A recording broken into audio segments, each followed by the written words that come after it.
more money for the 4-for-4. The biggie bag. Is there more in it? It might be a little bigger of a burger, but it's the exact same stuff. The 4-for-4, you used to get nuggets, fries. They still have the 4-for-4. But this is $1 more for the same thing. There's got to be something else. Come. I think we're starting now. All right, guys. Well, we didn't get the major surprise that we thought we would get in the NFL draft, but the Oakland Raiders did make a selection. The Oakland Raiders kind of going, not to say off the cuff, going to more of the mundane, but surprising in a way, with the Colin Farrell selection, the DN, and the Raiders are that monkey wrench of this draft. They're even very interesting for Pittsburgh Steelers fans. Obviously, Antonio Brown traded there. Steelers receiving 3rd and 5th round picks. They're going to have more picks in the draft, thanks in part to the Oakland Raiders and what they're trying to do. They got criticized for what they were doing the last couple years, especially since John Gruden got there and kind of just ushering out players from the Raiders and their best players. But they've been stockpiling draft picks. So what does this selection mean for the rest of the draft? Again, there was conversation of them trading Carr, of going a different direction at quarterback, maybe even selecting a quarterback right here. They didn't do it. Maybe now do we assume Carr is not getting traded and somehow they were able to repair that marriage 20 minutes ago? Yeah, I mean, with the Raiders, we are minute by minute, but it does seem like, hey, they had the chance at Dwayne Haskins, Drew Lock, you name it. They had the chance at whatever quarterback they wanted. They said no, thank you. At that point, you have to assume, why would they, not take one at 4 and then try and, get back up and, do something later on in the draft? So they're looking at this saying, hey, we traded Khalil back, and now we got, Clelin Ferrell, which, I don't think Clelin Ferrell was drawing Khalil back comparisons before the draft. Right. But that's who, they're saying, hey, we got 5 years of a cheap player, due to the rookie skill contracts, whereas Khalil Mack's, making so much in Chicago. Yeah, as much as they were criticized, potentially it may work out for John Gruden because they weren't going to win that year anyway. Right. Cleveland obviously had success in Chicago, but it did allow them to stockpile picks and get them. Are we still dragging the Cleveland Farrell pick? I was about to get to, the fact of the matter is, I was wondering sitting here tonight saying, is Clelin Ferrell going to be there at 20, for the Pittsburgh Steelers? So, to see him at number 4, like I said, you don't really think of Khalil Mack when you think of him, so they're basically saying, hey, whether he's cheaper or whatever, this is our Khalil Mack replacement, or, him and Arden Key. Which makes it crazier, though. Yeah, I agree, because, Did they value him? Is that really where, we can't and try I to think hit what that Alan's, over their head. like Alan was saying, I think they're buying into a little bit of this Clemson defensive line won the national title, and this was an elite Clemson defensive line. Right. And Clelin Ferrell, they interviewed him, apparently was a leader, fit their bill of, what type of player. But like Alan said, you could very easily argue that Dexter Lawrence and Christian Wilkins are just better players, and that because of their physical demolishingness of that interior offensive line, that Clelin Ferrell is able. He has great length. He's a very forceful player. He's just not a high-end athlete that typically gets picked in the 5th overall pick. So, like Alan kind of said, I think the destruction of He was that. crying all the money he's making. He never saw it coming. That was pure He was probably hearing people say, hey, once. Pittsburgh, Tennessee, that 20 or late first round, and all of a sudden he's in the top 5. Yeah, I think it was definitely a shock. I mean, we all thought that Farrell had first round talent. We certainly didn't think that he would be the 4th overall pick because he wasn't, like you said, he wasn't even the best defensive lineman at Clemson. That entire group of fantastic defensive linemen. What's more confusing to me is, they trade away Khalil Mack, who was and probably is the best edge rusher in the NFL. That was clearly a need that they wanted to fulfill and satisfy in this draft, and they end up reaching for an edge rusher instead of taking some of the edge rushers who were all projected to be much better. In a class full of great edge rushers, they take the low Josh edge Allen rushers. is still on the board out of Kentucky, so he's the main guy that jumps out to me right now. So Ridiculous. it's kind Brian of Burns. confusing. We've Brian Burns as well. got a very important pick for the Steelers happening right now. Tampa Bay selecting here at number 5. Heavily rumored to be taking an inside linebacker. Almost definitely, in my opinion, would be Devin White from LSU.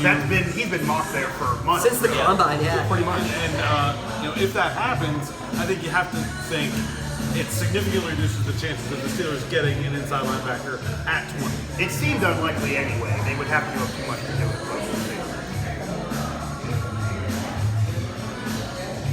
Got a nice little, that's an interesting necklace here. All right, well, I'm going to go off script here. Ian Rappaport on Twitter. Devin White. Okay. Linebacker, So Ellis. there you go. Ian Rappaport gets to break the news there. Someone who broke some news concerning the Steelers in their offseason. But yeah, that's an interesting pick for the Steelers, most likely meaning they're not going to be getting their inside linebacker, most likely meaning they're going to be keeping the draft picks. If they trade up, maybe it'll be a second round situation that we talked about off air. I do want to get back to the Raiders in terms of their selection of Colin Farrell kind of could tell a story to the rest of the draft. Alan, do you think this means that Derek Carr is throwing footballs to Antonio Brown next season? Does that signal they're sticking with Derek Carr? Because Ian Rappaport, Adam Schefter, all of those major celebrity insiders were saying that the Derek Carr relationship, despite his tweets of business is booming after the Antonio Brown trade, was irreparable. I mean, they were basically emphatically saying that that marriage is over, they cannot fix it, they do not believe in him, he's not even happy there. It's weird from what we're seeing on social media. And even Antonio Brown, as recent as a day ago, going back and forth with Brian Clark, and he's still kind of stirring the pot again. But does this now appear that they're sticking with Carr at least for one season?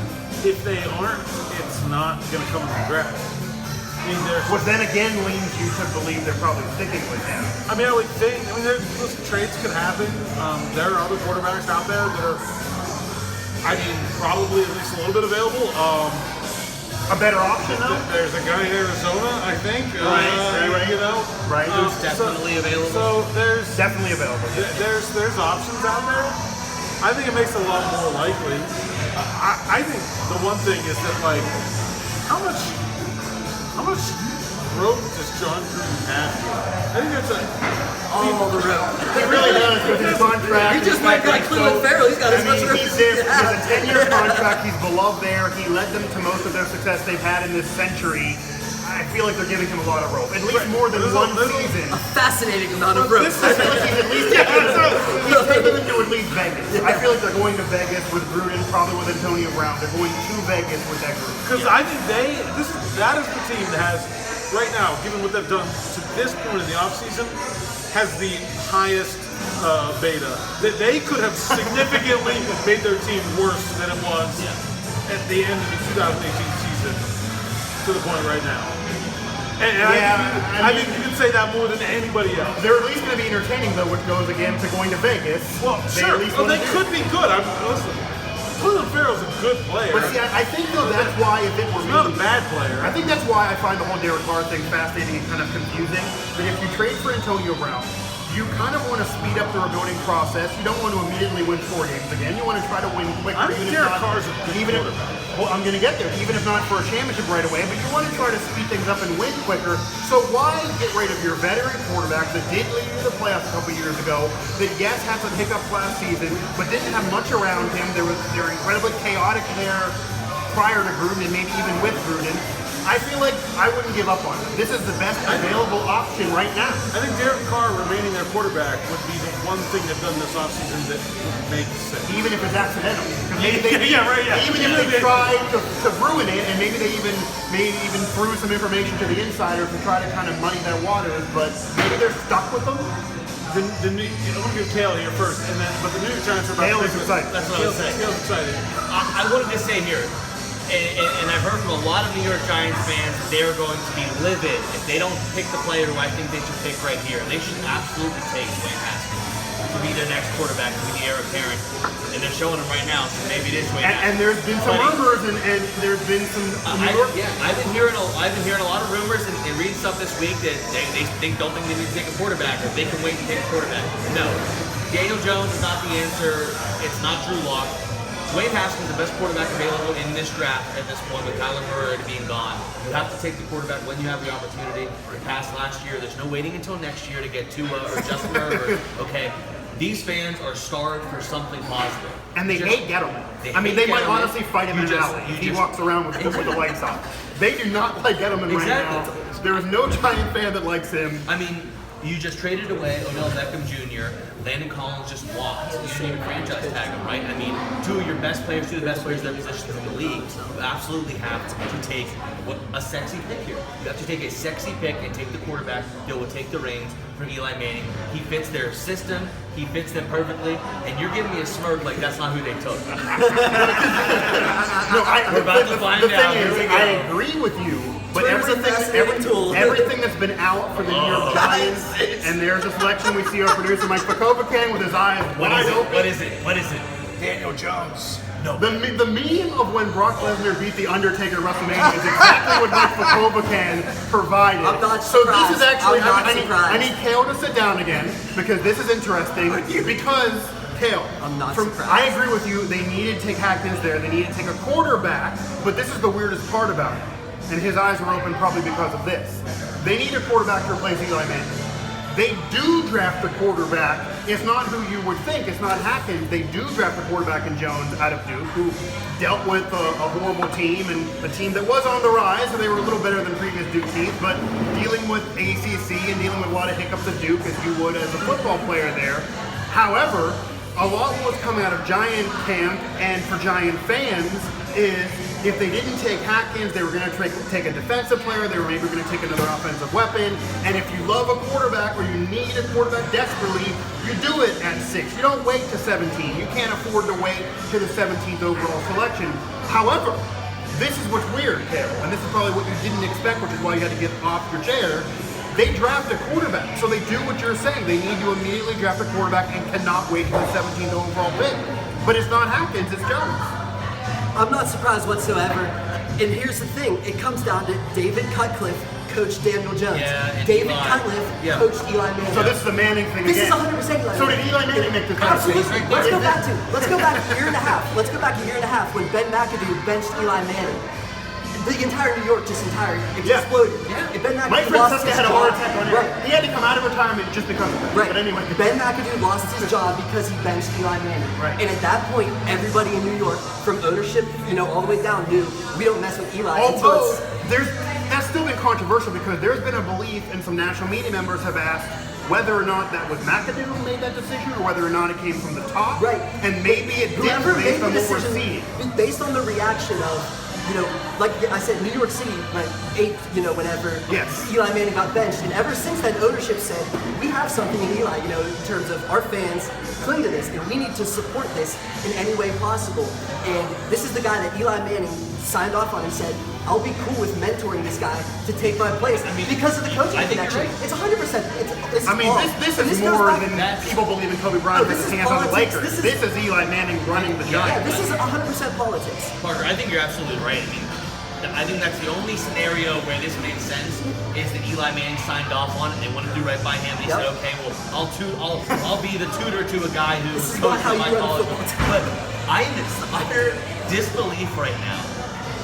Dwayne Haskins, I think, is light years a better I agree. better quarterback than Daniel Jones. I wouldn't say light years, He can but I make- agree. He can make every throw. He's the most accurate quarterback, I think, in the entire draft. I thought he was. Yeah. He has an incredibly strong arm.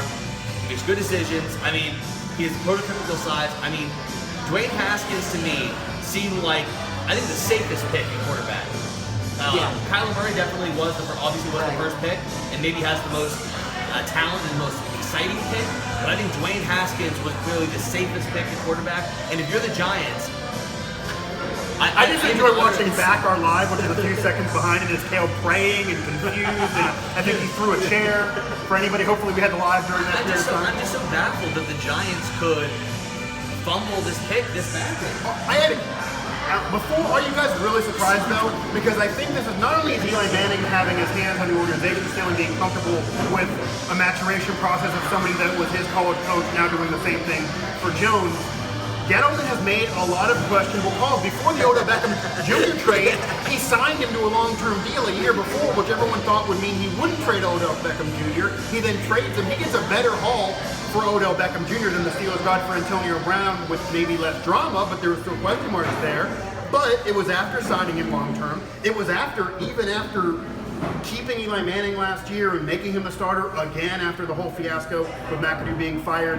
Then Gettleman has gone to the media and said that he doesn't even believe Eli Manning is getting overpaid right now. He thinks he's getting paid market value for what his production currently is, which just doesn't make any sense based on his current stats the last few years, even going back further really. I mean, he's had, for my money, a bit of an overrated career, but he has won their 2 championships, which is clearly why they're putting a lot of stock into what he has to say still, and clearly respecting his legacy. But Alan, is this a draft pick more than even the Odell Beckham Jr. trade, that this is gettable? I mean, if this does not show some fruit for this labor soon, he's gone and tied to this forever. Granted, it does not appear that I would imagine Jones is going to play that much his rookie season because of the learning under Eli, but Eli has struggled. Now without Odell Beckham Jr. as a safety net, maybe Jones gets in there quicker. I don't know, but this really feels like this is the pick for Gettleman's legacy, which is most likely going to be more for the comedy range than success on the football field. Yeah, I mean, I think anytime you take a quarterback with the top 10 pick, that's a franchise-altering decision. I think it has ramifications going immediately very far, right? Immediately, Eli Manning's future with the New York Giants is the end of the season with the very longest. If you're going to take a quarterback Right, in the top at the 10, very it's longest, the very and really, longest. honestly, they're not going to win even if they took Hatkins. Eli Manning's future should be over now. Really. Should, okay, maybe, but this puts it in ink. I think you take a quarterback in the top 10. I do think it ties the general manager to that pick, especially in a market like New York with owners like the Mars. They're patient, but that is a proud franchise that has been around a long time. They're not going to tolerate losing for very long. And we see Josh Allen, DA out of Kentucky, And right now- the Jaguars, so that's another defensive star. So I mean, that's a great pick for the Jaguars. And that fits Jaguar football. I think it's Going a back to Cale's fantastic point pick. of it being a football player, that's Saxonville. But so, okay, right now, to this point, with that 2 picks that to us were kind of off the board, Parker, you did the mock draft. Where do you think that changes things for the next 10 picks? Having Farrell and having Jones off the board at this point when most people probably didn't. You know what's surprising is in terms of the Steelers' perspective, I don't think it still changes much because. No, I don't think with the Right. Steelers much, but these next 10 picks before we get to the Steelers, Okay. how do you see that changing? Well, I think, as Cale's saying, the demand for Dwayne Haskins all of a sudden should, very much increase. And, maybe for the Steelers, you are sitting there, Denver's sitting there at 10, and, who's their quarterback? Joe Flacco? Yeah, Hatkins should be their pick right now, They honestly. should, They don't have they more than may a year not or two have with been Flacco sitting there left. saying, hey, Dwayne Haskins probably isn't going to be there, because they're probably going to take him at number 6. So I think all of a sudden a premium gets placed on guys like Dwayne Haskins and Drew Lock. So all of a sudden they become, from, okay, they're probably first round picks too, but they're top 15 picks. So I think that's the biggest thing. In terms of the Clue and Farrell, I think because, like Alan even said before the draft, this was a defensive line dominated draft, We didn't know the order of the draft or the order of the defensive linemen that were going to go, but they were going to go. Whether it was, Brian Burns then Josh Allen or, Clue and Farrell then Josh Allen, it was probably We're going in the drink order right now, folks. in that order. So, nonetheless, I still assume that Devin Bush would be gone. I still assume waitress knows that the top quarterbacks are going to be there, but I think the top quarterbacks are going to start to go higher. Yeah, it certainly appears it could shake things up in front of the Steelers, but not too much for the Steelers pick, which clearly feels like they're staying at number 20 and maybe taking a corner. Who knows? Steelers Now's NFL draft coverage has already been crazy here. NFL draft coverage on Pittsburgh Sports Live, presented by Beaver County Auto. We're sitting right here, Walnut Grill in Robinson, so I want to give thanks to them. The waitress, I don't know her name yet, but thanks to her. I'll get that later. For a quick drink order during the broadcast, Mike Asti, Alan Saunders, Parker Hurley, Cale Berger, still going until the Steelers draft pick. We are at number 8 now with the Lions. So I think one thing we talked about, that what has happened so far hasn't really affected the Steelers, except for I think one possible scenario. I think a lot of the reason that people think that Devin Bush is not going to get to the Steelers at 20 is that a lot of people have had him to Cincinnati at 11. If Dwayne Haskins is there at 11, does that change things for Right, Cincinnati? because Andy Dalton as well. You mentioned Denver with Joe Flacco. Honestly, him being Those are the there, 2 spots. Denver and Cincinnati are the 2 teams. They both have veteran quarterbacks who maybe they're going to stick with for one more year, but clearly not the long-term solution for those 2 franchises. Cincinnati has seen a lot more from Andy Dalton, obviously, than Denver or Joe Flacco, who just got there. But those 2 picks clearly seem like they could be now where Haskins goes, and honestly, should be probably. That should probably what goes on there. I would say Denver's really interesting, Parker, because John Elway, with his personality, not only being a Hall of Fame quarterback, but bringing in Peyton Manning when he did, he's a win-now guy. He doesn't really want to rebuild, nor does he really know how to rebuild from what we've seen as him being as an executive in the NFL. So he may see, well, I have a year or so of Joe Flacco. We'll get the most we can out of him. We'll try to maybe have somebody learn under him. And I don't want to have to worry about building the draft and being so far behind when Flacco faltered, because Flacco did lose his starting job to Lamar Jackson last season on a Ravens playoff team, and I don't personally think much of Lamar Jackson starter in the NFL, but he took his job. So how much longer will Flacco keep it in Denver is a big question. I also think the big thing too for Denver, I don't think Haskins gets past 10. And as much as it would definitely help the Steelers if he was there for the Bengals, I think if he was there at 11, 100% book it, the Bengals would take Haskins. But I don't think there's any chance he gets past Denver at 10. I think, like you said, John Elway's in that win now mode. He wants to make the splash. Well, I also think he's flashy. He wants to make his mark kind of thing as well, and make the big time pick, make the flashy pick, and that would be Dwayne Haskins at 10.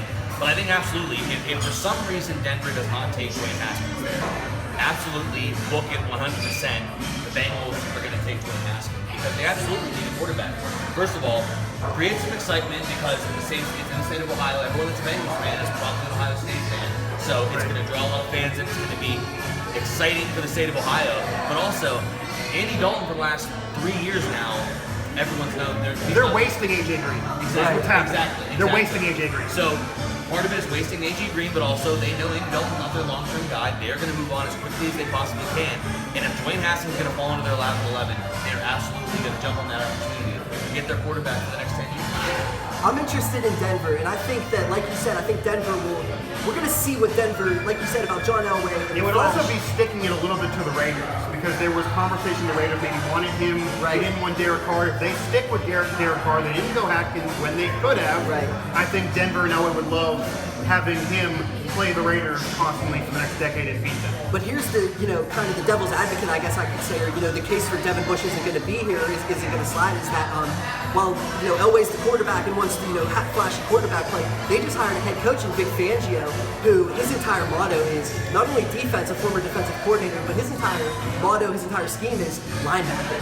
And I wrote about it on this, another plug, saying that, SteelersNow.com, SteelersNow.com, Parker's articles are there. Jim Harbaugh hires Vic Fangio for the San Francisco 49ers. And what does Vic Fangio do? Patrick Willis in the top 10. Yeah. The Chicago Bears hire Vic Fangio.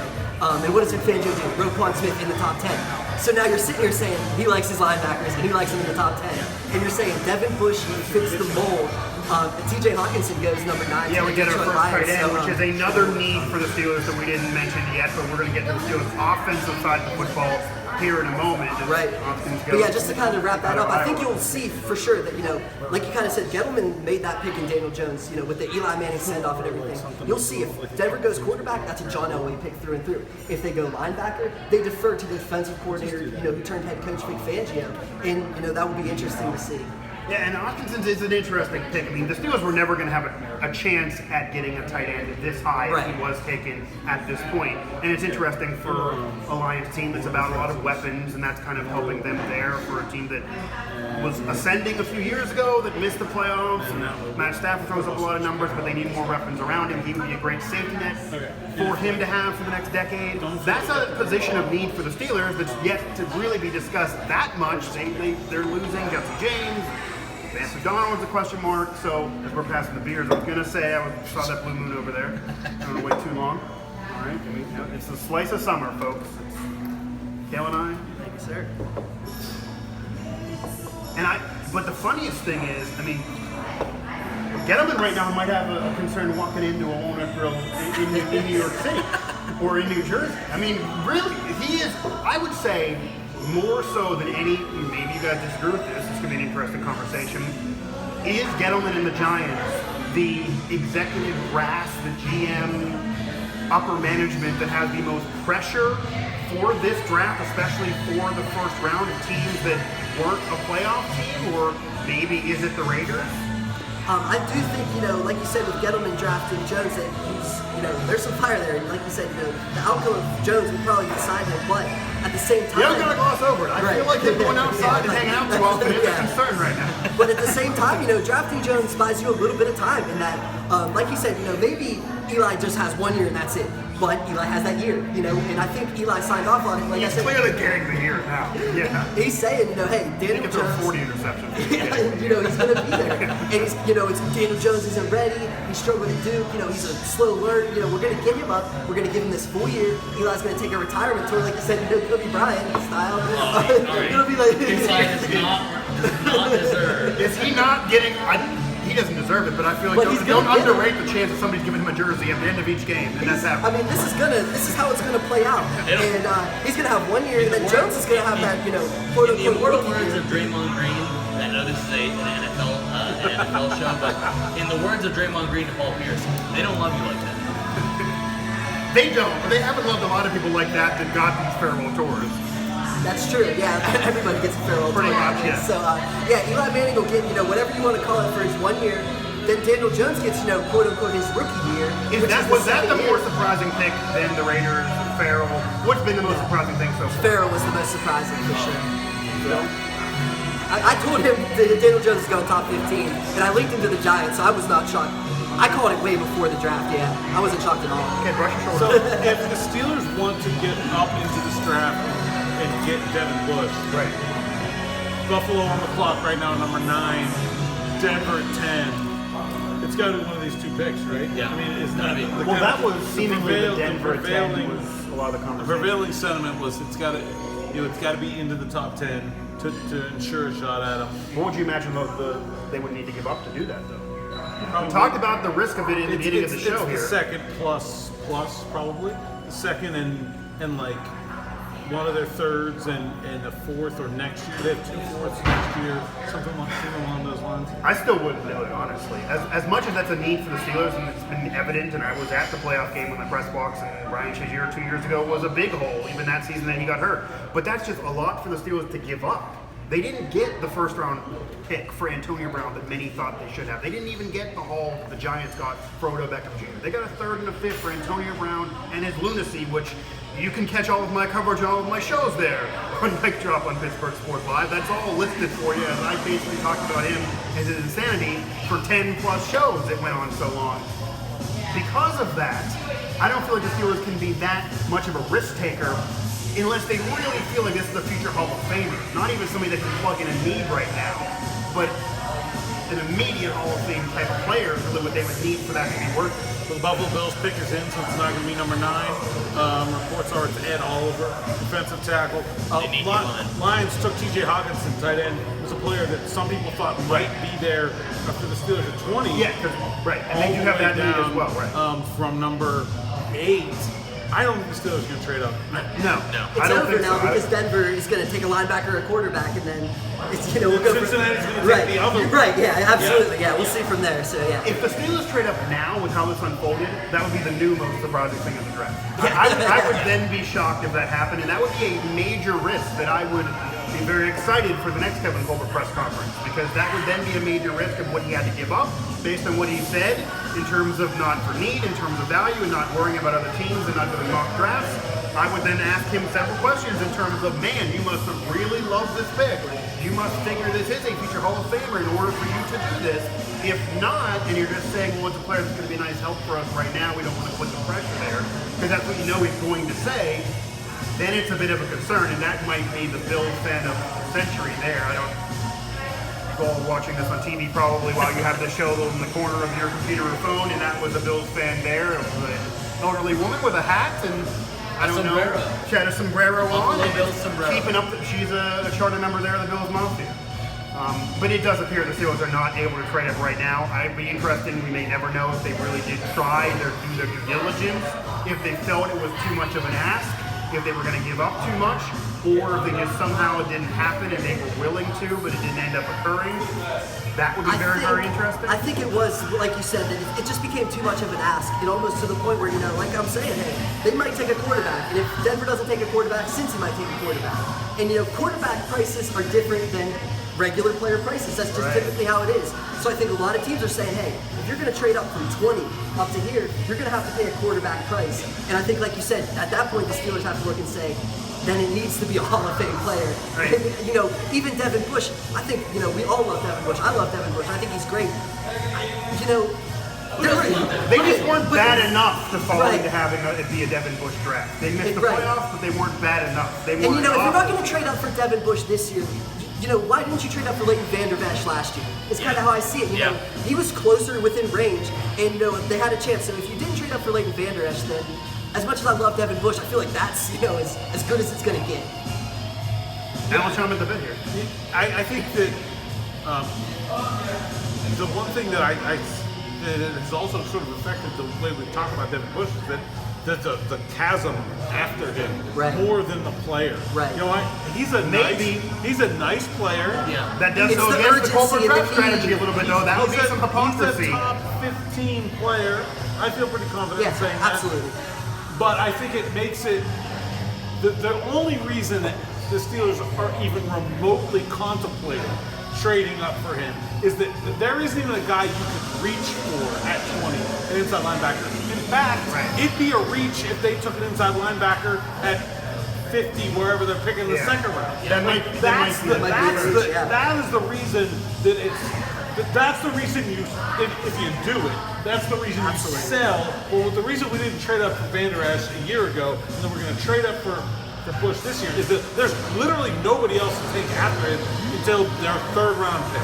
Yeah, and it would make you wonder, because then what maybe the criticism would be, they should have maybe worried about it last year, which even though they didn't miss the playoffs, it was evident from the Jackson playoff game that they missed Ryan Shazier, and now they put themselves kind of in the corner where it's an incredible position of need, but based on what Kevin Colbert has told us, they don't just go for need, which Allen would basically be arguing that if they do that, it would be hypocritical to kind of what he said 3 days ago.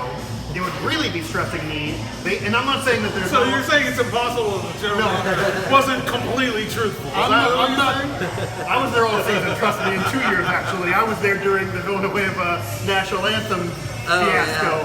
There's tons of hypocrisy that's certainly possible, but taking them at face value in terms of their draft strategy, it would go. And honestly, even if they're allowed to be hypocritical, I don't know if that would be a sound draft strategy, because it would risk a lot of the rest of the draft, as we keep on saying, as we now go to the Denver pick here at 10. They're on the clock, and this again is a situation where you figure maybe Denver goes quarterback here. Speaking of quarterback, though, and you brought up the point of Big Ben and the Steelers valuing quarterback, and knowing that maybe they need one for the future, even though they're re-signed Big Ben, gave him an extension, and he's going to be around until 2021 at the least, it's evident on how they handled the offseason. Because I got people tweeting at me during my drama-filled Antonio Brown shows all the time that Ben is not without blame, that Ben they cover up for Ben, that they protect Ben more than anybody else.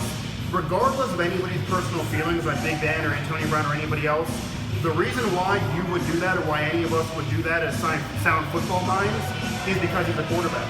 He's an elite level quarterback that even though he made some mistakes last year, he threw for 5,000 plus yards. He still came off of one of his overall better years, much better than the year before. He's played at an elite level his whole career. He is a future Hall of Famer, and that's more important to an NFL team than a wide receiver in a position that you can replace quickly. They have had overturned with, from Fresco Burris to Antonio Holmes to Mike Wallace to AB now, or even a running back position where you don't need an elite running back to win. We even saw with the Rams, Todd Gurley got hurt, C.J. Anderson got off his couch, took him to the Super Bowl, it didn't really make a difference. So those situations are why the Steelers should have, and why they did protect Ben so much and put so much emphasis in Ben as a quarterback during the drama, but clearly not going to a quarterback early based on the extension like maybe they would have years ago, and even we saw with the Mason Rudolph switch. So we've got some reports here that the Steelers are trading up to the Devin Bush. That would have to be the pick. Put it on the board. It's Devin official. Bush. Yeah, Devin Bush to the Steelers. Let's just start saying it out. Yeah, I mean, Devin Bush to the Steelers. but like, is there another Cheers. Is there another player that you can see them wanting? At this No, spot? there's absolutely not even close to another Montez player. Sweat? It does No. kind of also The make Steelers sense traded why up for Denver Devin would Bush. maybe do And this. they would say that they were so interested in Devin Bush. And also, unless they were going to take Haskins there, Yeah, then there it is. What if the Steelers are taking Haskins? No, the Steelers are taking Devin Bush. Again, that would be a very entertaining press conference that I would love. That would get a lot of views if we put it on the channel. Unless Denver wanted to take a quarterback there because Haskins has dropped to them, then maybe you would trade out of that pick. What I see from this decision by Denver is they clearly weren't planning on taking a quarterback there. They seem to feel that they are in a position where they can wait until the quarterback class of next year, which a lot of people think. They think they can survive a year. They can get 1 year without the Flacco. They can get a year with Flacco, survive with him for a season. They're going to rely on that defense, still relying on that running game. So they seem to be content with moving back, stockpiling more picks, and giving an opportunity clearly to the Steelers here to get the player they want, which I think we all believe is definitely Devin Bush. Yeah, and as we said that we were going to do the show until the Steelers pick, because they traded up and they're at number 10 and already picking, we're going to keep on moving after the pick a little bit.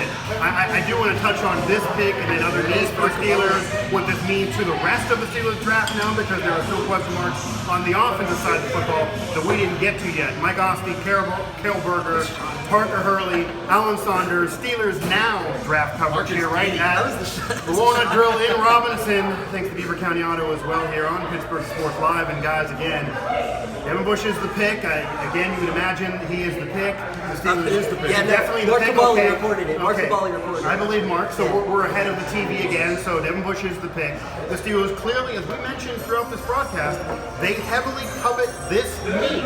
And yes, they can be hypocritical, claiming they didn't value need over the best available, but you could also argue he was the best available. And Mean Joe Green, the defensive pick that started it all, 1969, and then led to the Steel Curtain defense. We said on SteelersNow.com, he's announcing the first round draft pick for the Steelers. Holmes and Setch are going to do the other ones. Here is Mean Joe Green making it official. But this is a pick that I feel like the controversial part of this, and I kind of want to get your guys' take on this. How does this change the obviously this fills the need they've needed for 2 years. How does this change the rest of the Steelers draft? They really do have a lot of back-end picks. They have the third, except for Antonio Brown. What did they give up? What did they We don't know what they gave up yet. And I think Yeah, that's the big issue. That's the question, That's right? a really hard part to answer this question right now. Is that it really depends on what they gave up, and I think the Steelers do not trade up very often. No. Troy Polamalu was the last This player. was Santonio Holmes, The last, who caught the game-winning Super Bowl catch. I mean, Troy's a Hall of Famer. Santonio Bill was the Which in Kevin Colbert's defense, that's what he brought up actually on Monday, that we've only done a couple times. It's against what we normally do. We don't like doing it for need. But when we've traded up, we've hit Hall of Famer Troy Polamalu. Santonio Holmes, not a Hall of Famer, but a great player for them, and caught the game-winning pass to win a championship. So those are slam dunk moves, and maybe Devin Bush will be the same thing. I'm a big fan of Devin Bush. I was just saying, hey, don't trade up because of Leighton Vander Esch, but I'm definitely a fan of Devin Bush. And what he brings is instincts, speed, power, really everything that Like you he's the need. tweet of the draft right now. Everything you You need. gotta do a little description here. This is Eli Manning in his bowl cut. Looks just like Daniel In a Jones. side by side with Daniel Jones, the new quarterback that will learn under him, and they're basically the same person. But yeah, the fact of the matter, this is everything that the Pittsburgh Steelers need. Like Alan said, there wasn't a third linebacker there to even, consider. So, they did what they had to do. And like you said, however the rest of the pieces fall out, well, they have Steven Nelson, the quarterback. They still have Bud for another year. They have issues for sure. But, I think it was Josh Norris said that if the middle of your defense is slow, your entire defense is slow. And if Devin Bush can add speed to the defense, that's what they need. I've got the return here, and I think the reaction is going to be pretty positive. Steelers give up 52, their second round pick, and their third pick in 2020. That's not much. That's it. And I think that's a pretty solid, very good. a pretty solid move for the Steelers. Okay, so then again, that's not as much as I was assuming they were going to have to give up. That is not as much of a doomsday scenario for the rest of the draft. Pretzels here. We even got pretzels in the trade. We're making out here. They threw in some pretzels. Steelers now has acquired. We do. Steelers Now is moving on up, guys. We weren't even a site during the Steelers season, and now we got pretzels, a live We got press Devin show. We got multiple sponsors. We got Devin Bush, Susan Colbert doing the interview. She's still kicking. You know what? Devin Bush also top 5 outfit. Look at this thing. Top 5, top 3, maybe. Top 5 worst. No, it's amazing. Look at this thing. It's incredible. He looks like he's wearing. I thought he had a shoulder injury when he walked in. Yeah, when Cale and I It looks like he's wearing parts of 2 different suits. we honestly thought it was an arm sling where he broke his arm, and that was Yeah. going to ruin this entire thing of trading up and trying to get him. So they're showing right now him and his dad at the Citrus Bowl in Orlando after he won the state championship in Florida in 8A. His dad was the coach. His dad, obviously, Devin Bush Sr., 8-year NFL veteran, won a Super Bowl, and former standout at Florida State University. His dad actually coached him at Flanagan High School in Broward County, South South Florida. So they're actually showing highlights. Yeah, former NFL player in his own right. Yeah, it's showing highlights of his dad right now. But I have to say, I was tasked with doing the Devin Bush research. And Devin you Bush, did, by the way, I jumped in. and I selected it. I didn't go in. But what I will say, like we talked about it, we pretty much talked about it nauseam right now.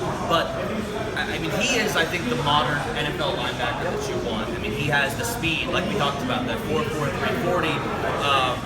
He's also got the 40.5-inch vertical, so he's explosive as well. He does a great job running sideline to sideline. He's got great instincts. He's very.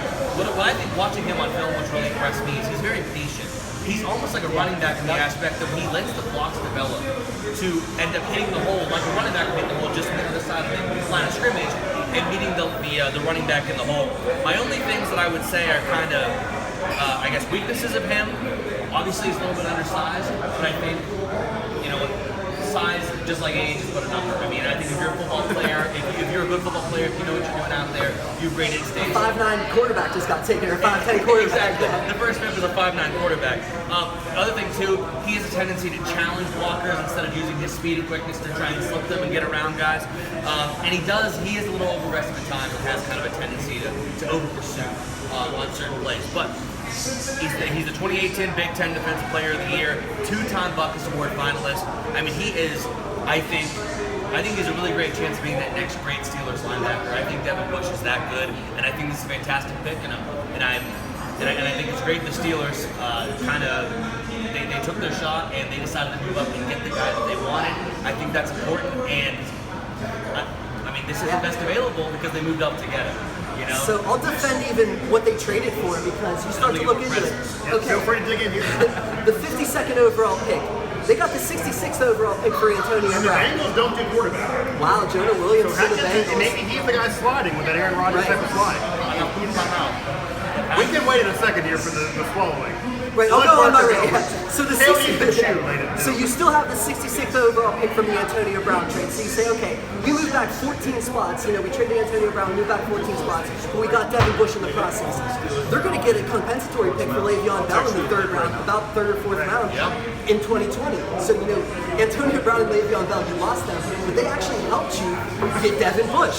So okay, what did we lose? Antonio Brown and Le'Veon Bell. We knew we were going to lose Antonio Brown. And Bell in particular, because he wasn't there all last season. He basically made the those choice. are sunk costs. So we took sunk costs and used that to move up, drop 14 spots from 52 to 66 and trade up 10 to get Devin Bush. I think that's fair. I think before I get to what I was going to say with my mouth full of pretzels, which are delicious by the way, thank you to Walnut Grill here in Robinson. I think the other big thing about Devin Bush is he's really good in coverage as well, which the Steelers need. That was something that was such an advantage they had with Ryan Shazier, is because he ran the fastest 40 time for a linebacker ever at the combine, because he was so athletic. He could cover, like we talked about, the running backs, the tight ends, in those third down passing situations. Now Devin Bush can be that guy for the Steelers defense with his athleticism, with his speed. You look at his stats for the last 2 years. In 2017, last season, he had 9 pass breakups and an interception. So he's clearly a guy who's comfortable as a pass defender and comfortable playing in coverage. And I think that's big because they have a guy who's aggressive and soft in the run, can blitz. He has great pass rush moves as well. Sometimes they play him out on the edge. He can get around a left tackle or a tight end or whoever was blocking those situations. But all in all, 15 pass breakups over the last 2 seasons and that 1 interception in 2017. I mean, he is comfortable in coverage. And like we keep talking about, this is the modern NFL. This is 2019, and it is a passing league. And you need athletic, skilled linebackers that can cover guys in space. And I think Devin Bush is exactly that. Did the fact, and clearly this is a need position, and the Steelers focused in on need, and the other big deal of this, which depends on the fact that I was against it so much at the beginning of the draft, I was admittedly against doing this, but to defend that point, the Steelers didn't have to give up nearly as much as I thought they were going to have to give up to make this trade. So based on this return, I'm certainly not against this for what Devin Bush can mean to the Steelers. But did any factor of this also go into the fact that maybe they don't love Greedy Williams, don't love the rest of the secondary options in this draft? So they basically said to themselves, we don't have to give up that much, even though it's a little bit. We have a need here. We don't normally like to do it just for need, but if we don't do this now, we're not going to get another inside linebacker for several rounds. and we're not really going to get a corner that we love. So then we're really going to get a bad first 2 rounds of the draft, and we just miss the playoffs. Well, I think that's exactly it. We talked about how we don't draft for need. Well, clearly, you identified the biggest need in your team, and you moved up and did everything in your power to get it. And I'm not sure if this is a knock on the defensive backs. I think they're just kind of they're more comfortable with their situation in the secondary than they are with the middle linebacker situation. I think that's what it comes down to. I think one other point is Kevin Colbert's somebody, again, that I got to know in the last couple of years. He's taken a lot of flack for failure to draft the secondary in particular. Al and I, we know how these guys work. They know the criticism. They don't like it sometimes. He never really was even able to defend himself. He started bringing up Brian McFadden, who has been for like a decade. I think part of this could also be, this is an incredible, even though there's some risk there, they didn't give up the farm. It's not a rookie Williams giving up your entire draft. It's actually arguably a safe pick they feel like most of the fans will like because they know they need to replace Rad this year and they've needed to for several years. But also, they don't jump into the risk of him drafting another corner and failing again because these are risky corners. And if he's going to miss again after the rumors of trading up were out there and they didn't fill the need, plus didn't get a quality corner, Kevin Colbert would be blasted every day to the fact that he would actually get criticized more than Mike Tomlin by some Steelers fans, which is saying something. And here's an interesting point. They traded 1 draft pick this year and 1 next year. They still have, 8 picks coming up in this entire draft, including, I think a lot of them are back in. Right, it's 6 outside of the top 100. Which goes back to maybe the argument of not getting that much for AB, but that goes into maybe still, his fault. You can package some of those picks and all of a sudden, you're right back, like I said, from 66 to 52. Right. Does it take, a 6th rounder to 5th rounder? Maybe it does. And you still have, 6 picks and you moved up and got your guy. Yeah, do you think they do anything else? Is there any I'm going to go out on a limb and say, the most aggressive draft they've ever had. Absolutely. I'm going to go out on a limb and say that because they only traded 1 pick this year, in terms of that number 52 overall pick, they obviously traded number 10 too, or number 22, but because they only traded 1 other pick this season and they still have 8 other picks, I say that they're going to trade up again in the top 100 picks. In the top 100 picks is what I would specify it with, but I do believe they're going to trade up again. What position, now that inside linebacker is off the board, what position would you say rises to the top of the need list for the Steelers at this point? If you're looking at another spot where they're going to trade up to, what position are they going to be looking for, whether it's at the end of the first round, somewhere in day 2 tomorrow, that they're going to look to move up to? What position reaches that little need that they would like to move up to? Well, I think especially because they've already figured out the middle linebacker situation. I think defensive back is still up there, and I think there's still going to be value. Hey, we got some wings. And we got some wings now. I got to get in on these. Trying to host a show. I'm kind of busy here. But I do think that there's still value at the end of the first round and in the second round at defensive back. Guys like Justin Lane from Michigan State, Rocky Sin from Temple. But if there's so much value, does that maybe mean you don't need to do that much trading to get somebody you like? Maybe not. Even though there's not an elite guy out there, there's enough depth. Sure.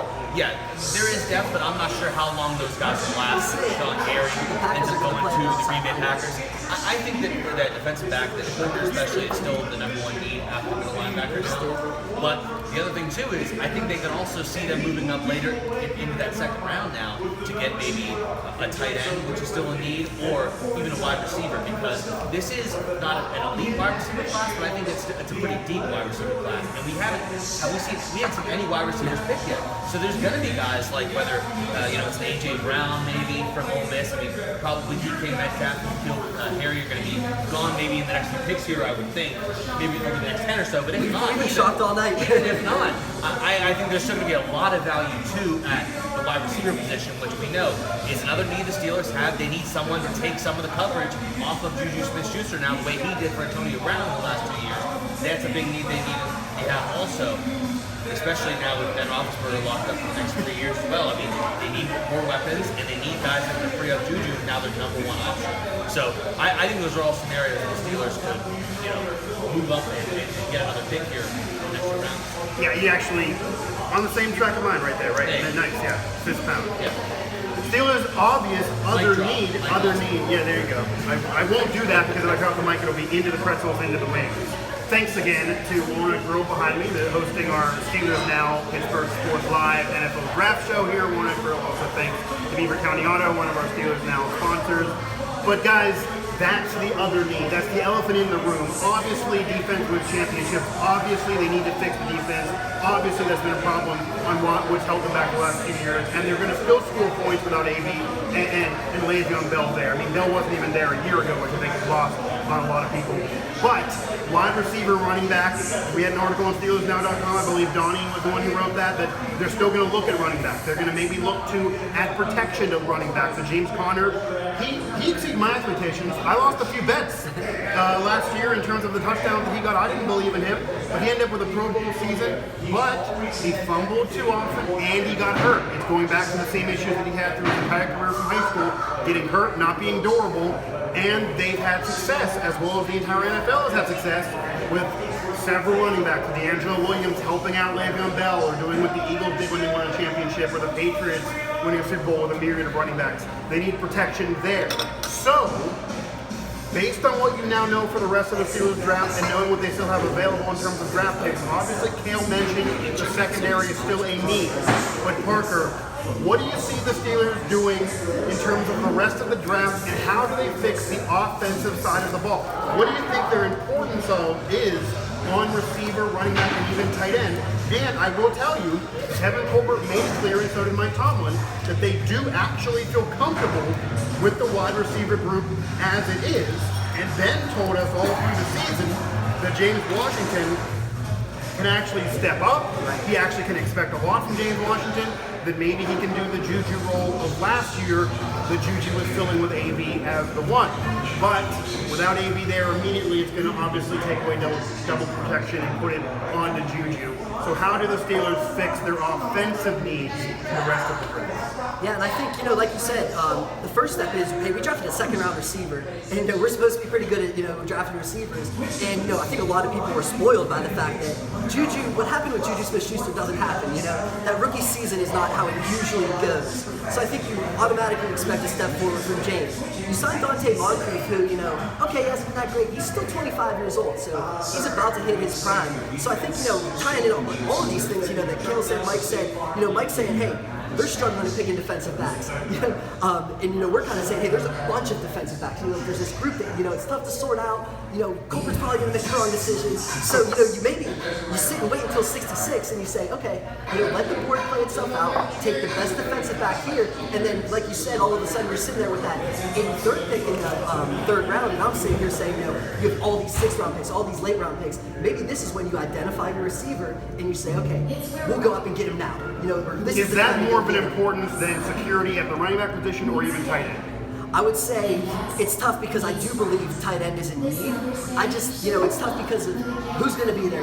There's not the depth of the position. Right, and you kind of think, could we get someone in the 4th round? Could we get a tight end in the 5th round? Because, at the end of the day, it's a tight end that complements Vance McDonald more than overshines. On the other side, we're talking about we need to replace Antonio Brown. When it comes down to a compliment for Vance McDonald or an Antonio Brown replacement, you probably say, and another thing I was thinking about was in the 3rd round, like I said, a potential trade-up spot for the Steelers. That's when their money in terms of drafting wide receivers. That's where Emmanuel Sanders, Martavis Bryant, and the like go on. And the other thing too, you talk about a guy that can complement Vance McDonald. Vance McDonald is that receiving tight end, right. And the guys that are going to go higher in the draft are going to be the ones that are elite receivers, that are an addition, that are just a big wide receiver in a sense. Yep. So I think if you're trying to get a guy that's going to complement him, you're going to get a guy who's going to be a really good run blocker, like a Jesse James was. And I think you can get value and get a guy that can do that well for you, that can still be a pass catcher, but is a great run blocker. I think you're going to get him in the later rounds because those guys that are elite receivers in the tight end position are going to be going earlier on. Right. And I could make an argument that the running back position is actually maybe more important than either of those two for this reason. I do believe, based on what I've seen and what I've heard from Big Ben and the confidence level of Steelers offense, that despite the little, subtle haymakers and jabs on his radio show, that James Washington is somebody that he does believe in. Mm-hmm. And the Steelers do, for years, have success. They have shown success in turning wide receivers, whether it be from the draft or wherever else, into success stories, even if they're not there forever. And Christian Wilkins, defensive tackle, another Clemson pick, as they seem to be the college that's going to dominate this draft and make sense as the national champions, goes to Miami. So another defensive player, a very, very heavy defensive player. I love this pick from Miami. He's the best. He might be the best of the defensive tackles.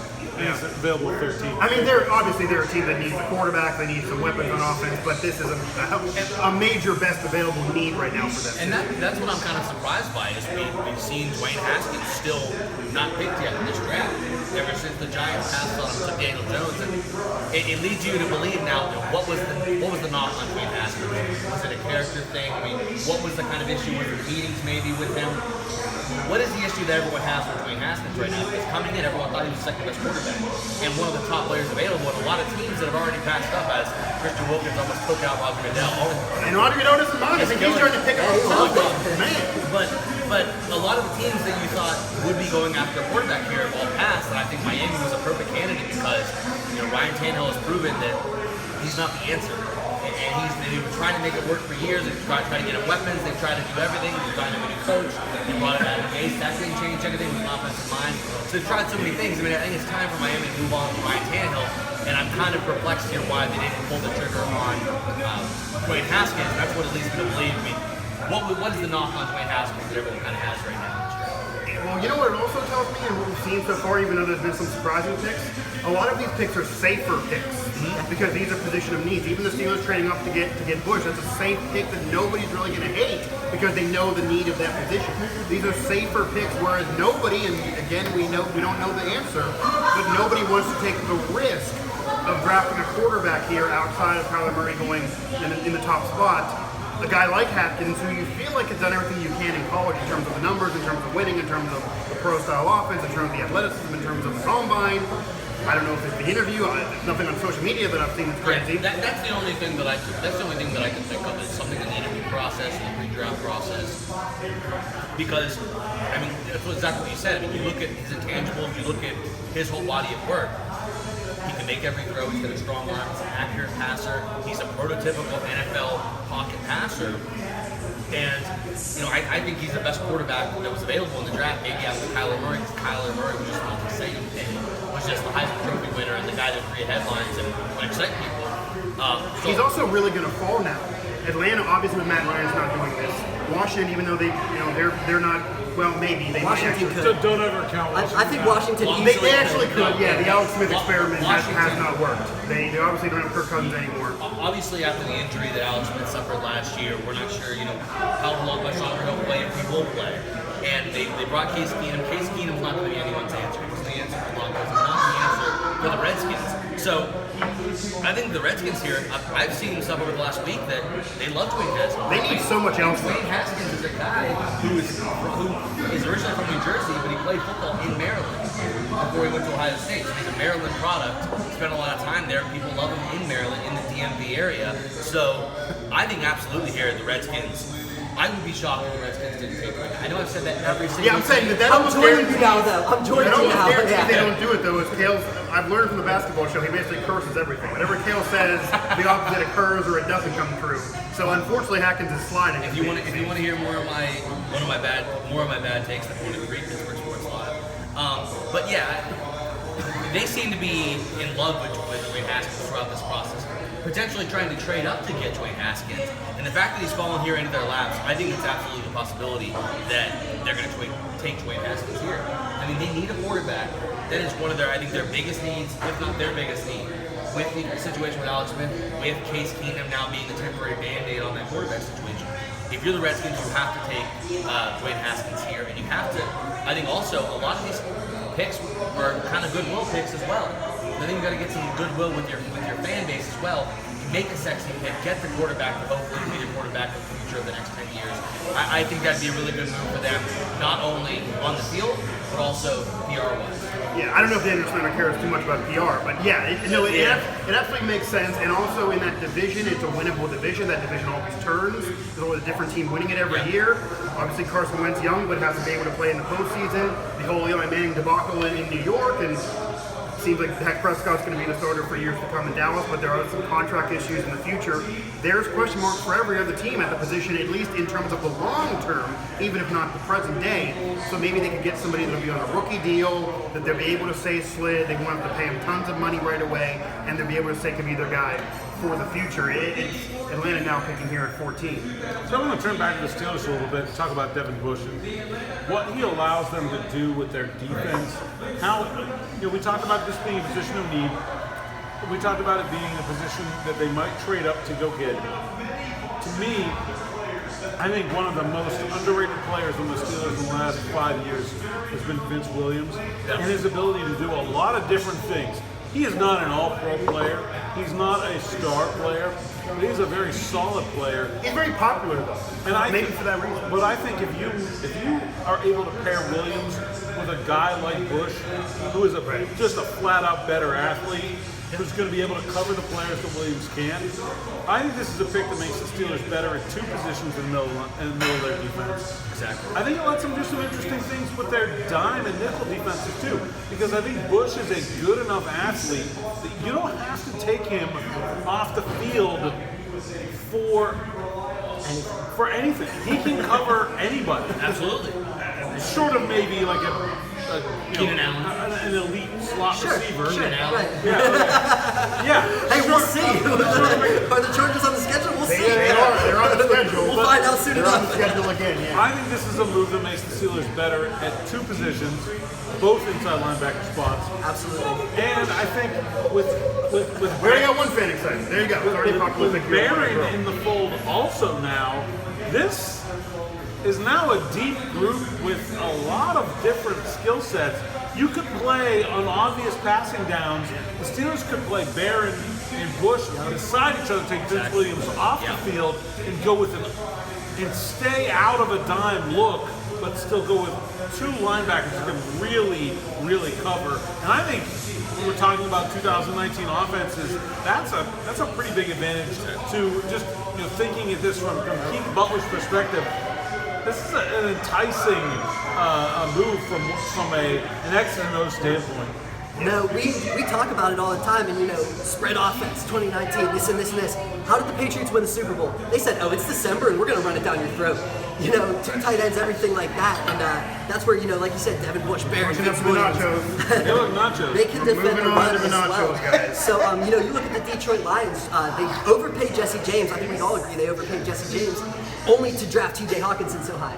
We're moving into two tight ends. That is now. odd. But Yeah, but no, I mean, I guess it fits the They modern want day. two tight ends in terms of, like you said, if you take off and you have one linebacker, we got two tight ends and we're running it right down your throat. Now with Devin Bush, Vince Williams, all these players, and the other, I think, really underrated Which what the factor is Patriots did years ago with Gronk and and then players honestly, that I won't name. for a good portion, they did it last year. They said, okay, we're slowing this game down. We're running the football. Sonny Michel, Rex Burkhead, James White, all the and the underrated thing I think about adding Devin Bush, like you said, is the totem pole effect is. Vince Williams went from, like you said, a special teamer, a try-hard player, gets downhill, defends the run. He had to call plays because Ryan Shazier was the, play caller. So he went from, I have to step up and be the play caller. And it took him all season to get the plays and everything, Oh, the Steelers look lost. What's going on? Well, Ryan Shazier isn't setting things in motion before the snap. Like you said, it's almost like slow in how instinctive Devin Bush is. You kind of see everything moving slow around him and how instinctive he is. So he sees something and he's calling it out. Whereas Vince Williams, it takes him a click or two to figure it out. Devin Bush is instantly, you're here. And that's exactly what the Steelers wanted to replace by losing Ryan Shazier. And I think another reason why you feel comfortable with that selection and you feel comfortable with the Steelers draft so far is twofold. One, they have, and this is what Kevin Colbert put up, they have fixed the other needs, including the secondary with Steve Nelson and other offseason signing outside of the draft. I mean, they don't normally do that either. That's a little bit off the cuff of an offseason move for the Steelers to do. And that might be a very underrated offseason signing in terms of what he's done in the past and what he could do for the Steelers. He might be revitalized and fit right in and maybe really able to create a few turnovers and flip the field a couple times. That's already better than what they had the last few years. And the other reason is, even though they want to have more security for James Conner, and even though he does get hurt a lot, Samuel's played okay. I mean, they have some spotty positions. They're gonna fix their own position later in the draft. You can do that later in the draft. Wide receiver, I mentioned James Washington is loved by Big Ben. He can slide in there. Yes, tight end is still a question mark, and we mentioned the stressing of needing two tight ends maybe for certain offenses. But regardless of AB and Bell now being gone 2 years, the Steelers are going to score points, guys. Everyone's freaking out by losing those players, and yes, they're two all-pro players. They had to be gone, whether it be money or drama. They weren't going to be back, and we've known that for a while, especially in Bell's case. But the Steelers are still going to score points. This may make actually less of a headache for Big Ben in terms of worrying about having to get certain guys their numbers and having to. He had to continue a streak of 5 catches, 50 yards, or whatever it was years ago for AB, and almost lost him a game because he was worried about trying to get him another catch. And that's gone now. He can truly be the leader of the team and just run the offense and who's been most open down the field. And yes, it will affect Juju in terms of now getting the double team, but maybe James Washington could step up. Maybe there's somebody else that could step up. My point is, their offense, yes, it's worse on paper than in the years past. And yes, you're going to miss losing Antonio Brown. Of course you will. But the offense will still score points. The reason why they didn't get in the playoffs last year, the reason why they lost the division round playoff game, was issues on the defensive side of the ball. And if you fix the defense, the overall team is going to be fixed quicker and easier. That's what happens when you have a franchise quarterback. Right. Watching the Redskins taking a quarterback. Wayne Haskins.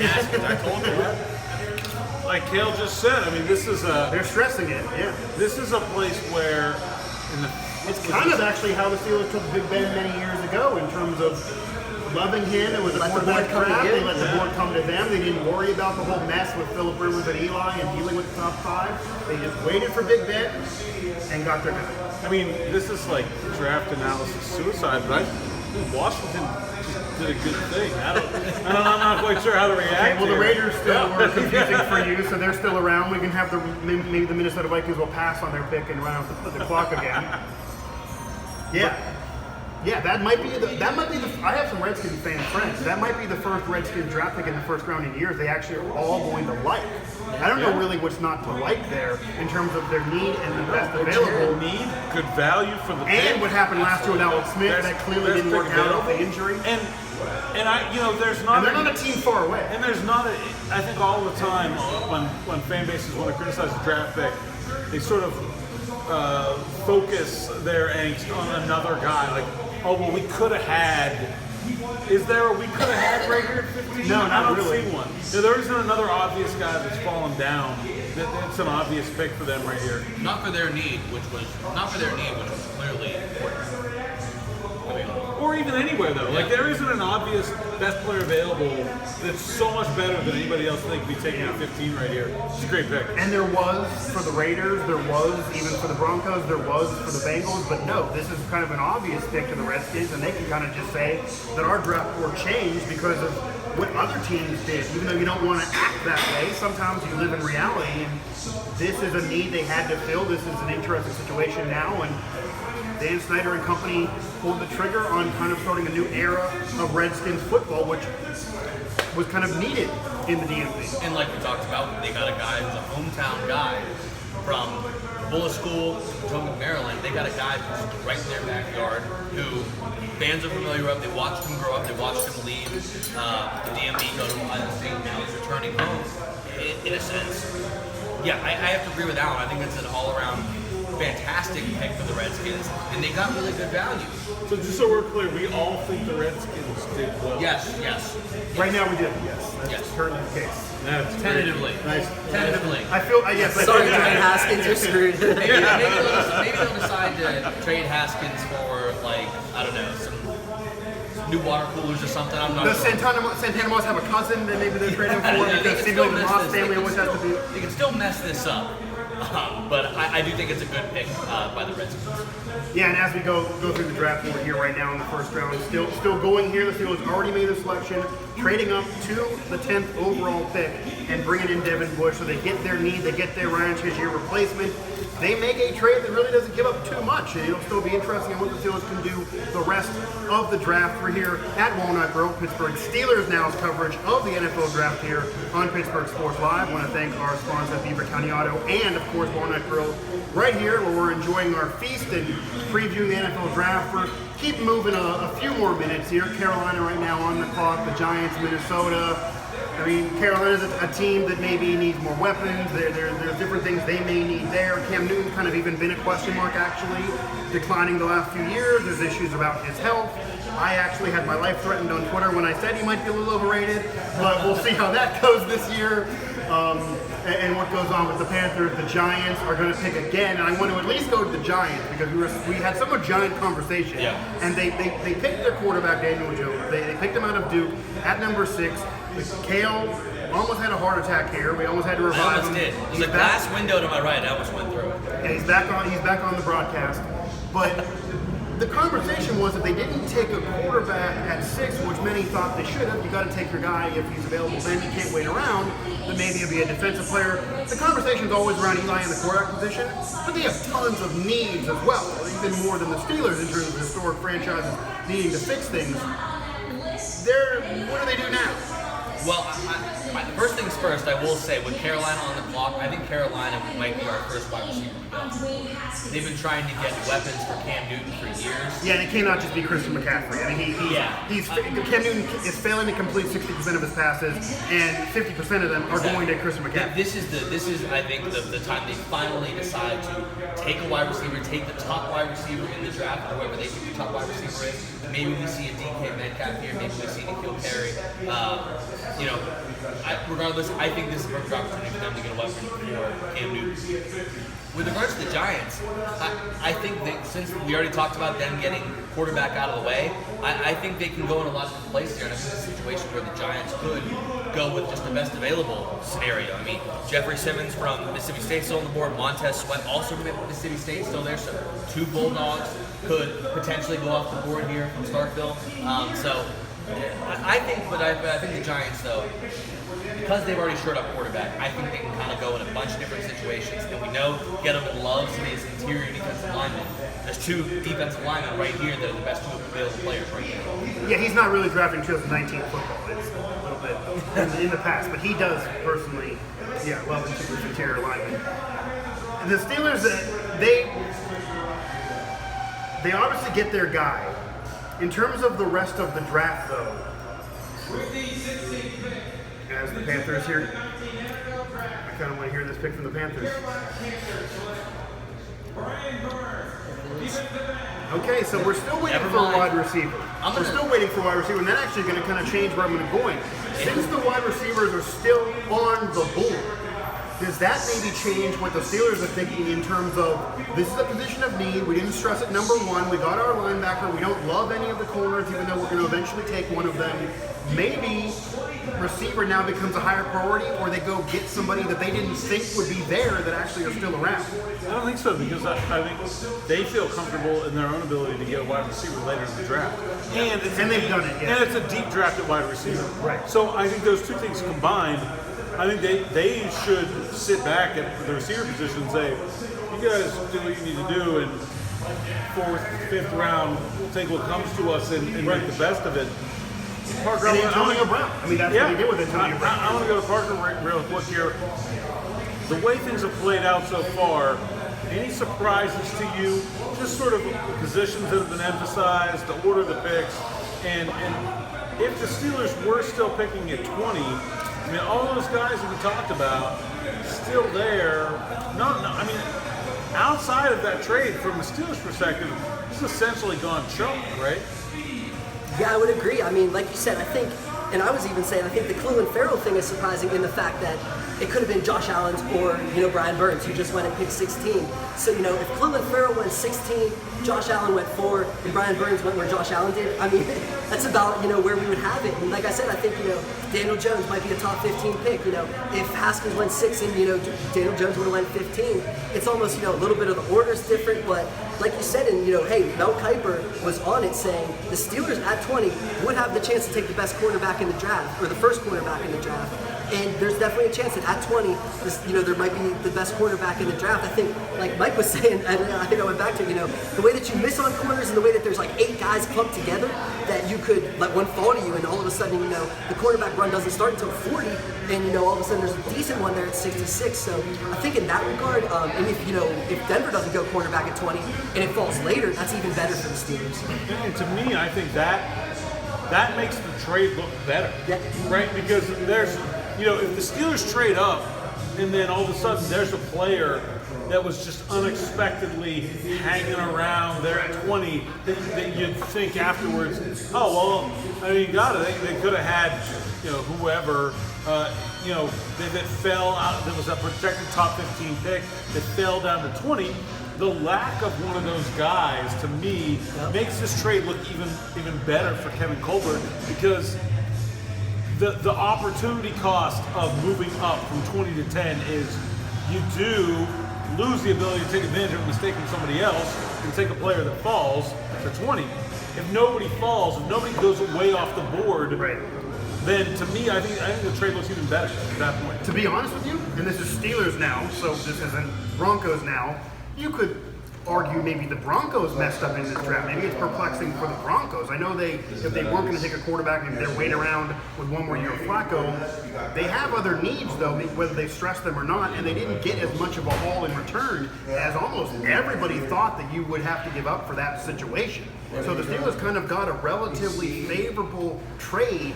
Even if Devin Bush does not become a future Hall of Famer, people can reflect back and say, well, they had to take the risk because the risk wasn't that much. The reward was greater than the risk, and that's why the Steelers maybe pulled the trigger. That's what I'm expecting Kevin Colbert to say, that we couldn't pass this up because it wasn't the end of the world doomsday offer that they maybe were expecting, or maybe they would have traded with other teams when we thought that trade was not going to go down. As we round things out, though, the Steelers do trade up and take Devin Bush. We're moving along here. The Giants kind of shocked the world earlier, so we'll see what they do here as we close things. Guys, we talked about, Parker, you talked about surprises so far in the draft. Alan asked you about surprises so far in the draft. Any predictions in terms of surprises you could see happening the rest of the draft, in terms of even the first round, the rest of second, third, the rest of the early round drafts, and then going throughout the week? Any major surprises you could see now happening based on what you've already seen in the draft? Maybe because the Raiders are not going to get rid of Carr, or maybe they still will, or something the Giants could do. Any surprises that are left on the board, and also any just lofty predictions that you want to throw out there that we will certainly throw back in your face and tell everybody on Twitter to go at you if you happen to be wrong. But what could happen the rest of this draft based on what you've seen so far? Well, kind of branching off of, hey, Denver traded down to 20. What were they thinking along those lines? I'm going to, to make a call and point to the fence and say, I think they're going to take Drew Lock, a quarterback, at 20 if he's there. He's a player that, I was even saying, maybe they take Lock at 10, and all of a sudden, Lock wasn't supposed to be, similarly to Haskins, he was kind of supposed to be ahead of a guy like Daniel Jones, and then all of a sudden the board breaks. So I think Denver, can sell it to their fans looking at it and saying, hey, Lock was our guy all along. And we moved back 10 picks, we pick up a second. You'd have to say that, really. Right. And, like you said with John Elway, what's something that John Elway ties himself to? Tall, big arm quarterbacks. Yeah. Paxton Lynch, Brock Osweiler, all the way to Joe Flacco. Tall, big arm. Drew Lock, tall and a big arm. So, you trade back 10 spots, you say, we got the guy we wanted at 10 all along, and you sell that to your fans. Do I agree with that? Maybe not, but I think that's going to happen. And then a Steelers-centric bold prediction, it's kind of like what I was going off of earlier. I think they let the board come to them in that 66 overall pick, but I think from like the 80-something or one of those like 120, I think they get back into the top 100 or move up into the third round, and that's when they find their receiver. I think they go best defensive back, whether it be safety, cornerback, like I said, dime, nickel, it doesn't matter now. Take the best defensive back available at 66, and then you go find your guy. You pinpoint him, and you trade up for him potentially. So I think there's one more trade up in the Steelers. I have to agree. I do think the Steelers will make a trade as well. And I agree that it'll be within the top 100 picks. I think they're going to lean more towards getting a defensive back than a receiver, but I also think that a receiver is definitely an option there. Like we said, there haven't been a wide receiver pick, and it's such a deep receiver draft that as more picks go by and a wide receiver hasn't been taken, those top guys are still on the board. That just means the guys that might fall to the point that the Steelers pick again are just going to be better. Right. And there's also...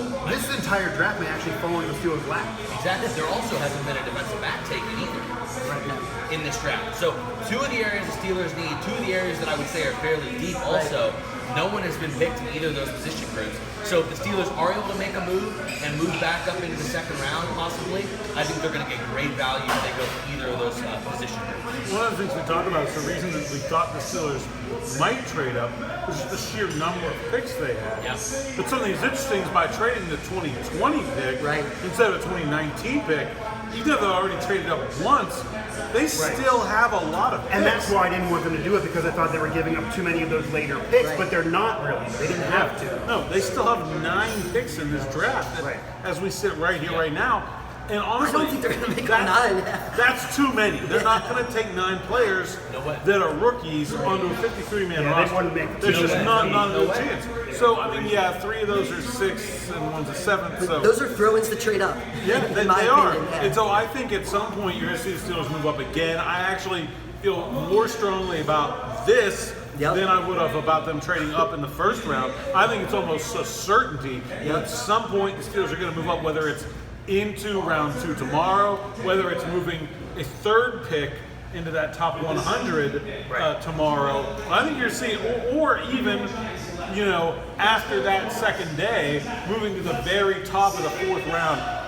That's actually an area of the draft where a lot of teams that draft well have had a lot of success is those early picks in the 4th round, because you do get that chance to kind of reset. You take the whole evening to think it over and really come up with a strategy so you can move up into one of those picks. Even if it's just with a couple of those 6, I think that's worth doing. And the Giants do it. Dexter Lawrence, D-tackle out of Clemson, another one in terms of another Clemson play. And this is fantastic. No, again, this is what I was going to say is this almost lends me also to believe that they just really love Jones as their quarterback, and maybe we were all reading them wrong in terms of whether they like Haskins or not. Clearly, this is a great selection. Clearly, this is a need. This is a superstar stud that's going to fit right in and immediately have an impact. That's almost a guarantee. The concern was, were they going to take somebody like him at 6 and then lose a chance at an elite quarterback later, even though they need both positions? You have to take the quarterback when he's immediately available. You cannot wait on a quarterback like maybe you could wait on a D-tackle. They agreed with us, Cale, and actually took the quarterback first, then the D-tackle. It's just a different quarterback than we thought. That's really the question here, but they did the right thing overall in the draft. All right, it's about quarter after 10 here. Got maybe 12 picks left, but let's find out around. The Steelers are probably done for today, I think, most definitely. Yeah. Let's get a final thought from everyone here on the Steelers selection, the trade up for Devin Bush, and just what we've seen so far in his first 17 picks. Okay, Cale, start us off. We are closing. Well, I think it was a great decision by the Steelers to move up, as we talked about all evening. And I think Devin Bush was the perfect selection for them. Like we've been talking about the entire time here at Walnut Grill. They got a modern linebacker, like the parking lot. They got a guy who fits the modern 2019 NFL. He has speed, he has athleticism, he's versatile, and he does a little bit of everything for you, and he's intelligent as well. They got a smart football player too, which I think is a good thing. And I think they got a guy who can be a star on the Steelers defense for maybe the next 10 years. I mean, I think he's that kind of a player. And we talked about also he's a guy that's going to complement a lot of the things they want to do. He can be in that dime nickel package. He can complement Vince Williams and take some of the load off of his plate and let him go back to some of the things he's more comfortable doing. But yeah, I think it was a great pick by the Steelers. I think what I also really, I guess, give them credit for is not waiting. Going up and making the move you needed to make to get the guy that you wanted, to get the guy that your fans wanted, to get the guy that you knew would help your needs right now. And they did that even though they don't draft based on need. But they went up and they did that. And I am loving that question to go to Cole right now. But I give them credit for doing that. I mean, they didn't wait around. They went and attacked it. And you like that aggressive mindset from them. And they didn't give up too much. So they're set up for the rest of this draft. And I think it's going to be fun to watch how this pans out in the next 2 days. Parker? Yeah, that was the key. Like you said, they didn't give up too much, because I think the 2 things I came into this draft, especially the way the Steelers have been, going this offseason, you're a little apprehensive, you're a little anxious, saying, one, they might trade up, and like you said, mortgage the future, or send way too much to go get Devin Bush. 2, they're probably going to take the wrong cornerback, Those are your fears heading into the draft, that they're going to trade up, trade too much, or take the wrong guy at cornerback. And, they avoid that, we're still sitting here, no cornerback has been taken, so they avoid that big group, that big cluster of corners, and they don't mortgage the future. They get their guy, but it only takes a second round pick. And like I said, getting an extra third next year for Le'Veon Bell and getting that extra high third for Antonio Brown, you say those are sunk costs that we just turned into Devin Bush anyway. So you spin it around and you put a nice bow on it and you say, hey, that was a terrible offseason in terms of Bell, AB, the drama, everything, and we turned it into Devin Bush. So I'm positive heading out of this draft. I think the one thing that the Steelers have needed for 2 off seasons now is a replacement for Ryan Shazier. I think there's one thing when a team has a need. There's another thing when a team has a need that's just bare and obvious to everyone. They were trying to put Scotch tape on it. From the inside the organization, from outside the organization, from the least insightful fans of the fan base. Everyone knew they needed an inside linebacker. They've needed an inside linebacker since Ryan Shazier was injured at the end of the 2017 season, and they got one. And you know what? I think it's not a one-pick draft. You have to do more than just the first-round pick well if you want to be a Super Bowl contending team. But I think it's hard to go wrong when you have that obvious of a need for that long, and you're able to fill it with your first-round draft pick. I think as a general manager, that's what you're looking to do. The Steelers had their biggest need filled in the first round of the draft. Whatever happens after that, well, it's not icing. It's still important. But need number 1 was still with pick number 1, and that's how you write it up. Yeah, and as much as there is maybe some hypocrisy and some critics will go after Kevin Colbert now, or maybe even some feel like the Steelers did give up too much, even though it did not seem like they did or seemed giving up as much as they would have had to do. It's okay to fill a need when there's that glaring of a need, and you could argue he was certainly one of the best available players at that point. It wasn't like they were reaching for a player to do this trade with. Devin Bush is the best available at that point. He also fills a need. It's perfect for the Steelers draft, and I think my final note here is the Steelers draft became really, really clear. We don't even need to do any more of this show for the next 3 or 4 days. Clearly, they got the need. They got the number 1 need position that everybody agrees. They're clearly, at the end of the day, at some point going to draft a corner, at some point going to draft a receiver, probably a running back, and probably a tight end. That's probably their picks. Yeah. They may use the remaining draft picks to trade or to different position to get better guys and different value pieces. But that's basically the positions, and even though he went into saying it was all about best position, if they do that, go into this draft and lead the draft filling every single need. And some of those needs aren't as important as others, and I think they properly prioritize the most important need down the line in terms of how they're going to use the rest of these draft picks. That's what it seems is going on for the Steelers. And yes, they had a turbulent, dramatic offseason, but it's going to be less drama now, you would assume. And this is a team that was still, if you would have swung some upsets in some games, they maybe played down to opponents like they always do. They would have been a playoff team last year. The Browns still have question marks with how Odell Beckham Jr. is going to fit in, and the fact that he's only been on 1 playoff team in 5 years despite being a great player.